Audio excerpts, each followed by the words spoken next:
In 2021, I actually had just got out of jail, I'm not even gonna lie, and I was doing really bad. I was homeless, literally living in the streets, bouncing from hotel to hotel, wherever I could pretty much crash at. It's not just me anymore, you know, it's my kids, and after seeing them suffer, I don't want to put them through that again, you know? They was sad, you know, that they couldn't be with me. We didn't have a house, we lost everything, you know, and they didn't want me to be homeless. They was worried for me, they was scared for me, crying, you know, the nights that I did have to sleep outside because they was worried for me. It's probably one of the loneliest, hardest feelings that somebody could ever go through, is being homeless and actually having like nothing. I was on my first year of graduate school at UCF, and I had my 3 babies. They raised the rent. The rent was higher than we could afford. So we were just really, really struggling. Sometimes I just felt like quitting, because I'm like, what am I gonna go to school for? I'm getting into debt. It's all my student loans that I have to pay. And I'm like, for what? I was 8 months pregnant and I was having pelvic pain. I tried to get in the shower thinking that would help, and it didn't. So I told him to call an ambulance, and sure enough, my uterus and placenta had ruptured. When I woke up, I just felt it, that it wasn't gonna be good, and it wasn't. He went over 2 hours without any oxygen, so he was brain dead. We pulled the plug that night. I started working a week after I came home and ultimately lost that job. I was depressed, and I didn't realize it until March. I thought that it was just normal to be like that, and the doctors had me on a bunch of medications. It was, you can't give up, you can't stop. Hope wasn't gone. I thought it was at the time.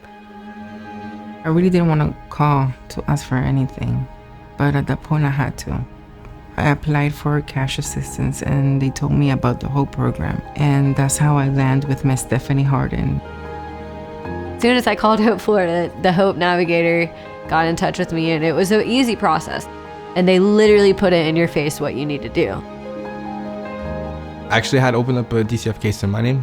The caseworker that I was assigned to actually had referred me, said, hey, we have this program called Hope Florida. My Hope Navigator, like I said, she was awesome. She literally would not stop calling me, checking on me, making sure I was okay, making sure the kids was okay, you know. It was just a huge blessing to have her, you know. I look at her almost as a mother figure. She was really nice when she answered the phone. She was very welcoming, and I decided I wanted to quit school. And I'm like, I'm just going to take care of my kids and just not worry about the future. And she's like, you're going to go to school and you're going to graduate, and your kids are going to be so proud of you. She listened, she was friendly, she didn't judge me. Most of all, she was encouraging when I was at a really dark place. She gave me hope, literally. She was always available, because sometimes I just felt like crying to somebody, and she was there. Even if I didn't need any resources, just to talk to her. She got me a full scholarship to go to Valencia, to where it's completely paid off, for a residential maintenance technician. And they actually offered me an apprentice program to where I'll be getting paid about $24, $25 an hour starting off. That put me 100 steps ahead.